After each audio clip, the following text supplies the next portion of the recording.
Eric Jerome Dickey was a New York Times best-selling author who died an untimely death in 2021. He is one of the first major interviews I had when I had a television show called Black Thought. And so in memory of what this brother meant to us as a literary champion, I wanted to resurface this interview so that you could watch it and be blessed by it. Oh, wait until you get to the end. He did something for me he didn't have to do, and I was much appreciative. So he found out about our station, found out about our show, and decided to come on and do an interview.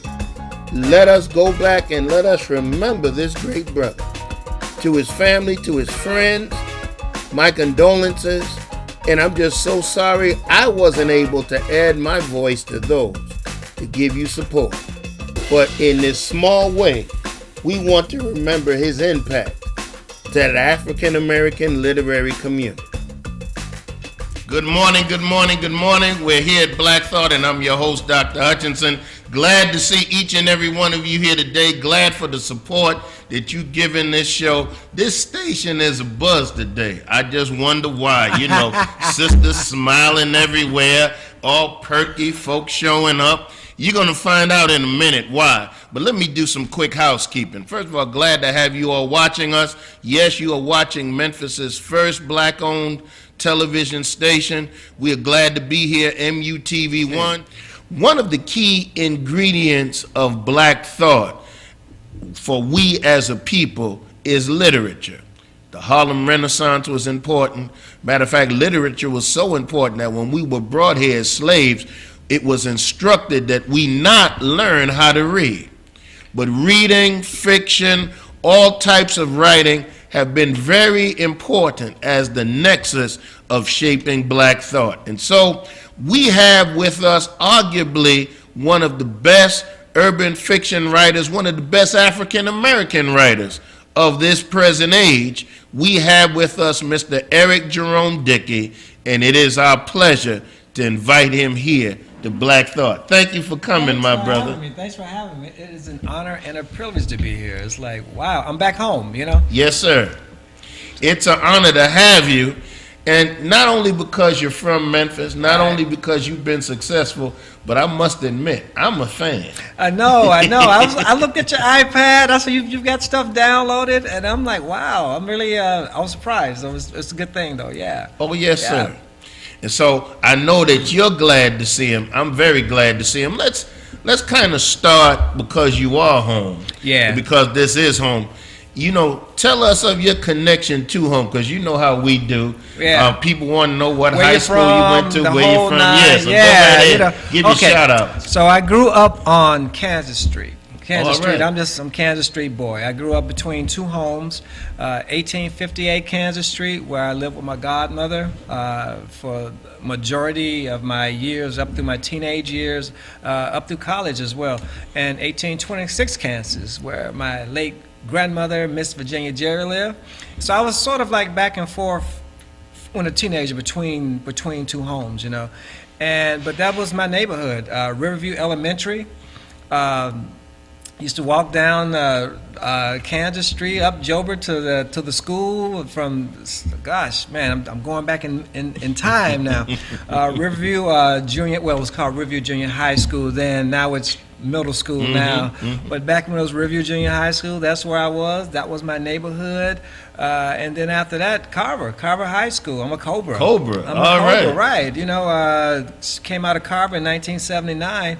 And funny, we had a little mini Cobra reunion last night. I did an event last night out at Laurelwood. So it was a few people came out. And from there, I went to University of Memphis. So from South Memphis over to East Memphis, you know, all parts in between. You know, I'm just Memphis. You know, all right. You know, Martin Luther King, Riverside Park, where we hung out. Our little Stone Soul picnics or whatever. That was down at. Wow, I remember when they built up Riverview Community Center.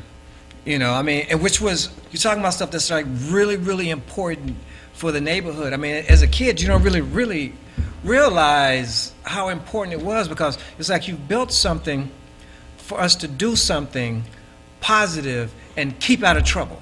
You know, I mean, all the days, I mean, people who could go down, because, you know, an idle mind is you become restless and you get into all sort of things that, again, you would end up at 201 Popular. Yes, sir. You know what I mean? So for us, I mean, so they had activities. People, if you want to shoot ball, you had a place to go and shoot ball inside.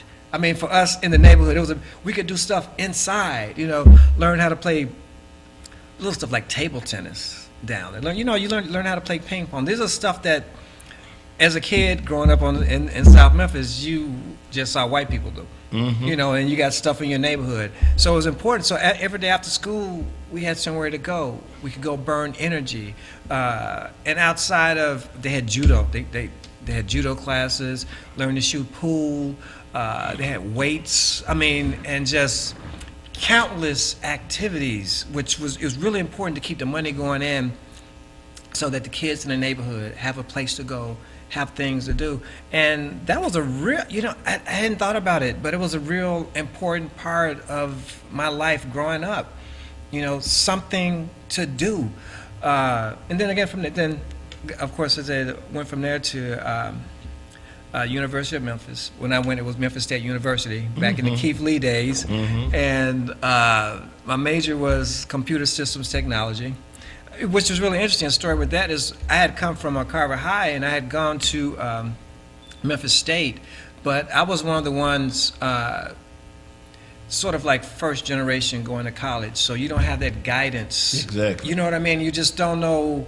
And it was terrifying. It was a culture shock, even though it was just a few miles away. I mean, all the stuff that I would pass by coming from my south side of Memphis, going to the east side of Memphis. I mean, for us, you're passing by dream homes, fantasies, these huge lawns, stuff that people look like you just don't have access to unless you're showing up in a maid's uniform or going to cut the grass or clean the pool if there was a pool. So I'm in this whole neighborhood. I go from a high school that was, if not 100%, 99% black faces. And then I land at a university where you're like 4%. It was like, for me, it was like going to another country. And then just trying to get in and figure out how to make this work. I mean, what am I doing here? You know, and it was, I remember that fear of failure. That fear, I'm going to get here and I'm not going to make it, because you haven't had those role models.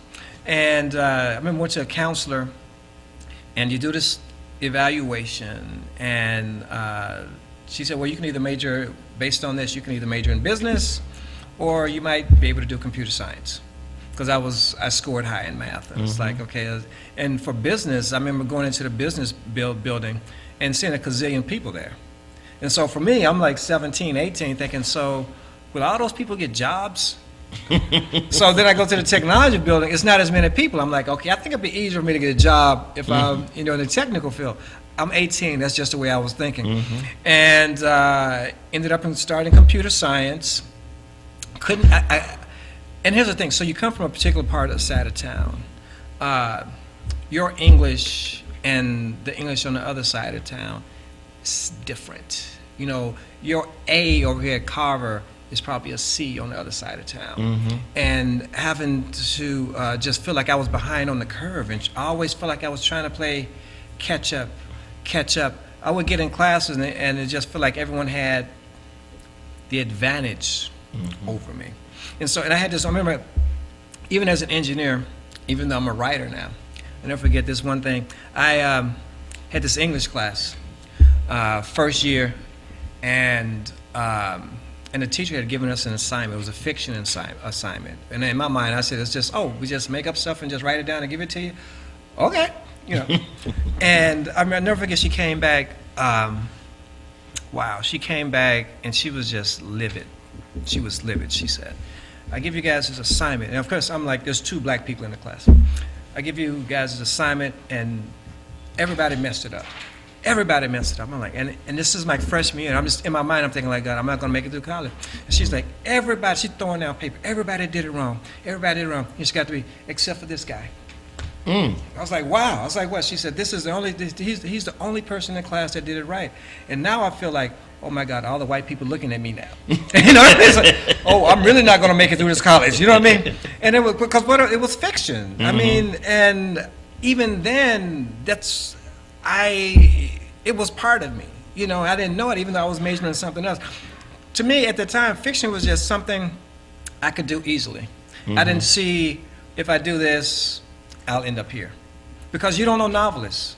You may have seen a James Baldwin or Maya Angelou, but there were no book signings. It wasn't accessible. These were other people. These weren't people from your neighborhood. Because you look to your left, you see blue collar. You look to your right, you see blue collar. Every now and then you see someone who maybe went to Shelby State for a moment, a Lemoyne for a moment, but at the end of the day, they went and they came back and they remained blue collar. I mean, that's what you were used to, you know. The doctors, the lawyers, the engineers, you didn't know them.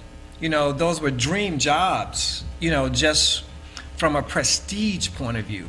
And the reason I say that is because a lot of people, growing up, you want those occupations, and I think it's because of money and prestige, but you don't know what it's like day to day. Exactly. You know, in a sense, I think it's different, say, if your dad's an attorney or your mother's an attorney.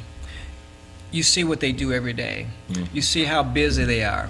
You see how stressed they are. You see what they have to do.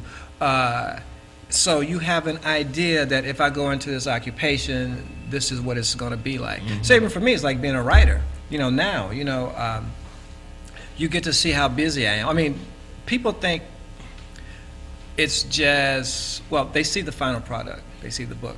No one sees the journey. It's a lot of work. It's a lot of work. I mean, just for me, just overall, it's like, you know, it's like the thing is like, just in life in general, people are going to say things about you. And people may say something about me. And my whole thing is, so you're judging me from a snapshot. You haven't seen my journey from Kansas Street to growing up with godparents, and then eventually years later trying to get a connection with my real family, with my grandparents, and that sense of trying to figure out your identity.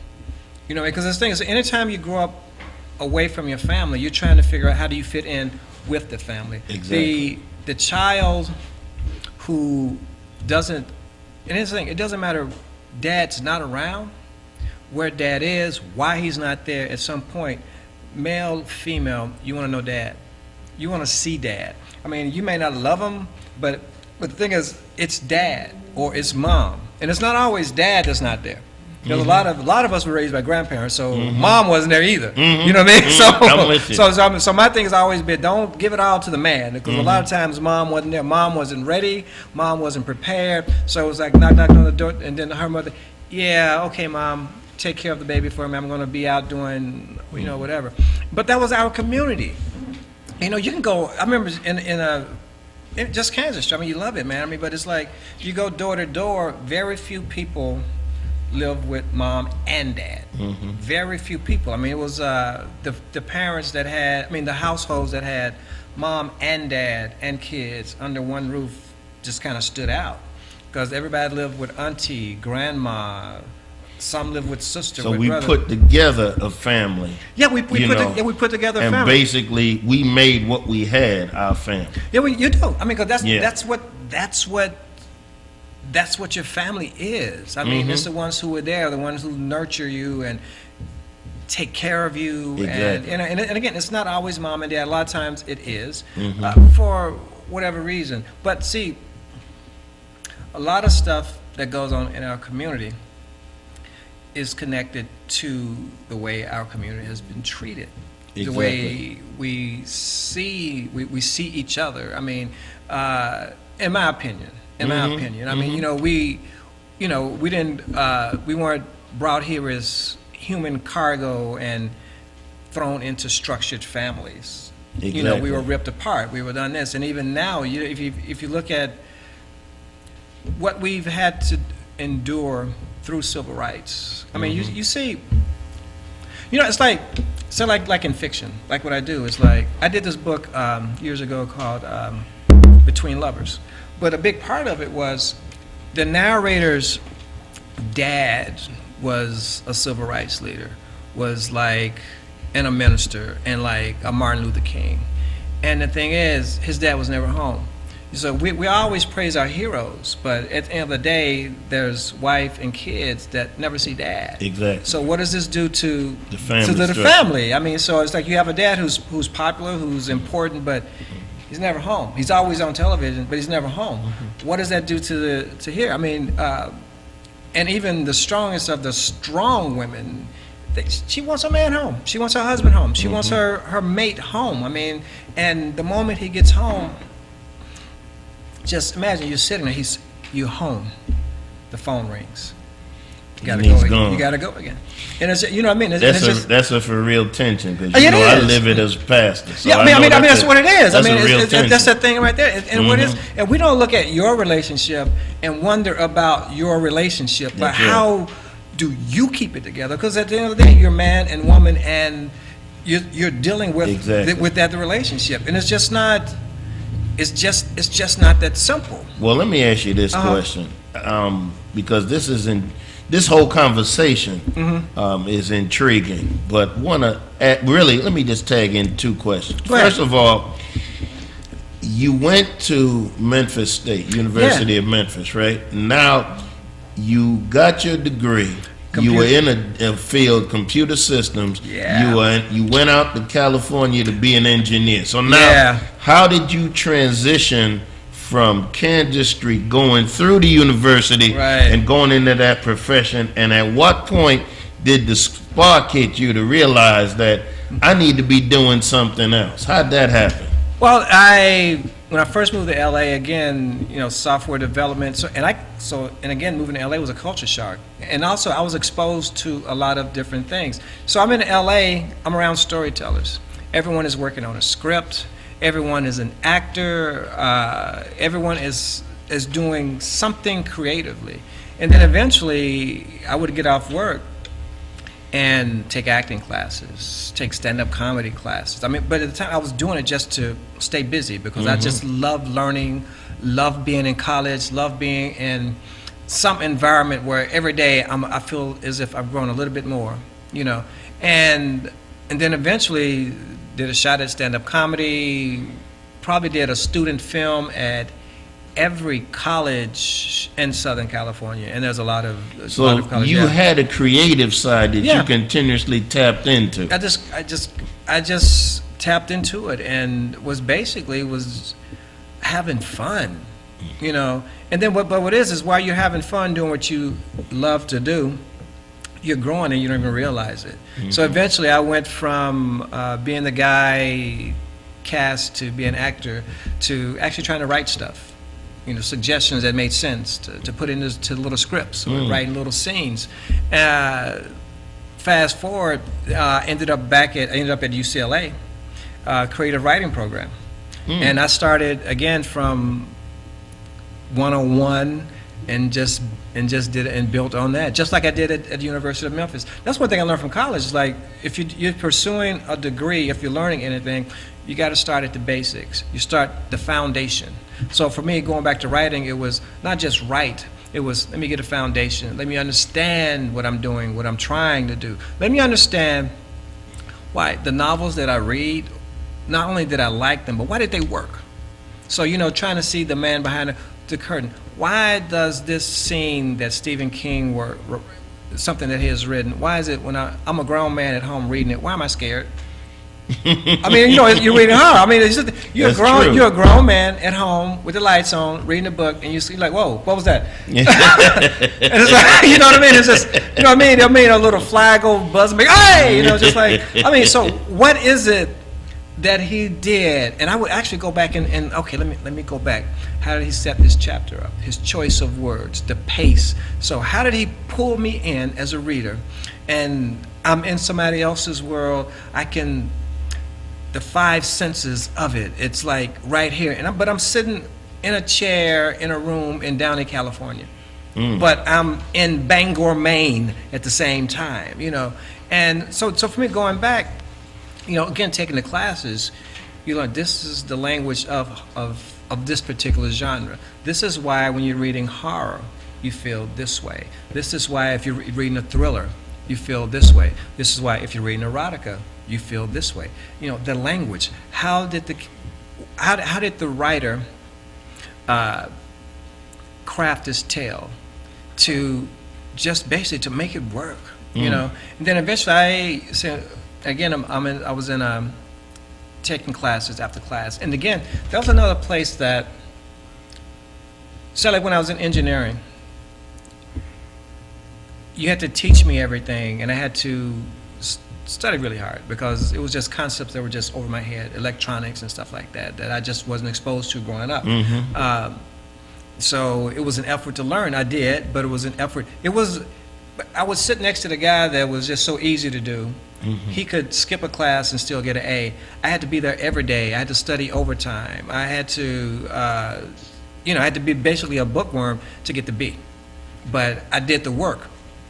But when I was in creative writing classes, and we talk about concepts and this, and it was just like, oh, I got it. I understand that. And it was just clear. I understood that.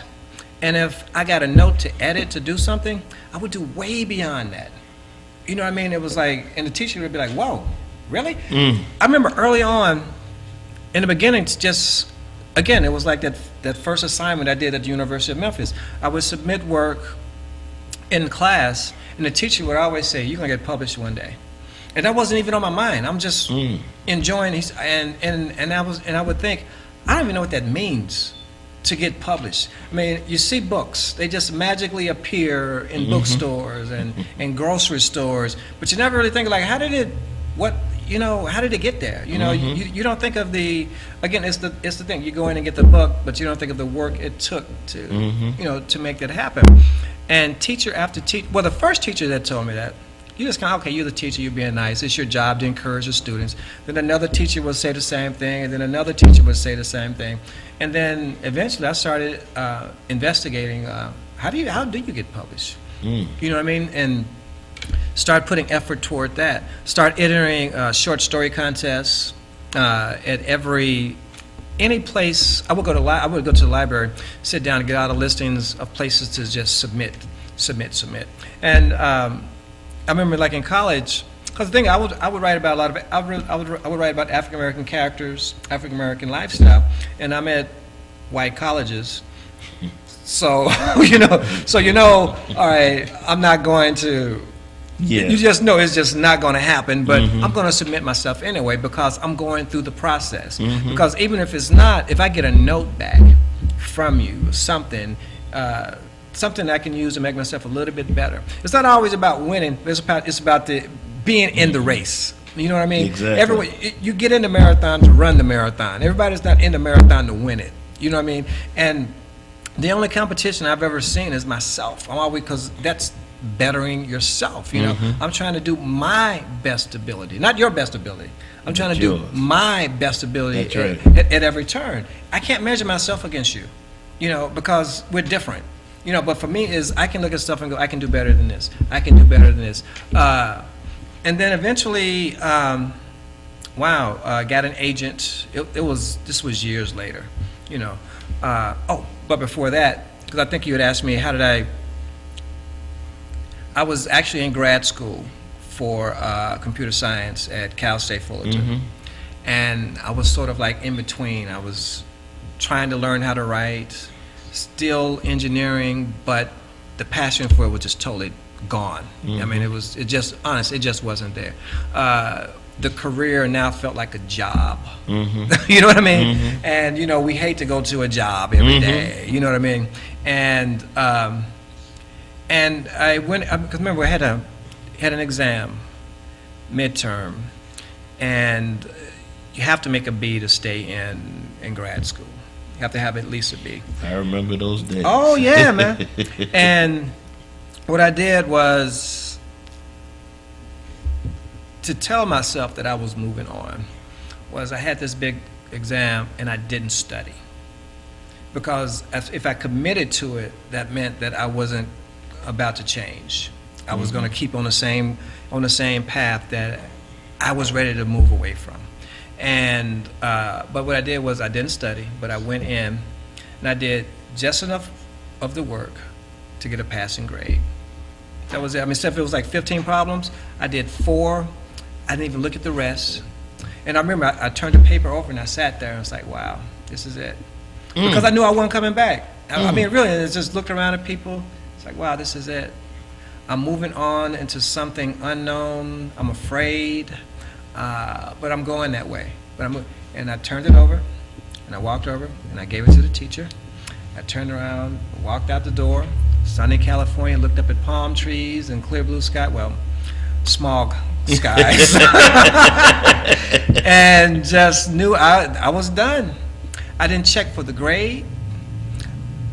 If there was sent to me, I don't know. I just never looked back. And I had to, here's the thing, is a lot of people, we want to move forward and make change, but we don't want to give up anything because you're used to material things. So I had to, from the condo and out in the burbs, I went and got an apartment in the hood. The nice car became a hoopty. So because my first thing is I'm doing something different. Everything has to be less. I got to bring my expenses down. I don't care what you think. And I've always been that way. I mean, you don't pay my bills, so you're not buying my clothes. So if you don't like what I'm wearing, here's my sizes. Bring it to me. All right. You don't like what I'm driving? All right. Drop the keys off. All right. With the pink slip, and we good. But this is me taking care of me. I've never been one to look to my left again. I'm not competing with you. I'm not competing with you. I'm doing me. I'm doing me to my best ability. Well, we're gonna take a break. This has just been powerful. And if you're watching us, what I want you to absorb is a brother from Kansas Street looking at his options, moving forward with faith, not worrying about whether he's trying to keep up with the Joneses or not, but he was doing him. And because he did him, we're the better for it. Think about what the genre of African American fiction has been like because of this brother sitting right here. And so we're getting ready to come back. We're going to break. This is going to give you time to call your friends, call your neighbors, tell them that you're watching local television here in Memphis, and the homeboy, Eric Jerome Dickey, has come home, and he's on the air. This is Black Thought with your host, Dr. Hutchinson.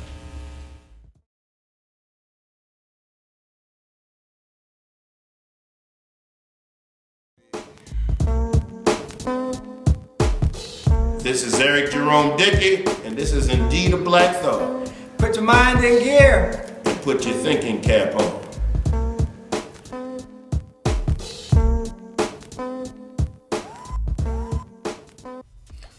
This was part 1 of a 2-part interview. Part 2 is coming up next, and you're going to want to check it out. In the meantime, subscribe, and thank you so much for watching Conversations with Hutch.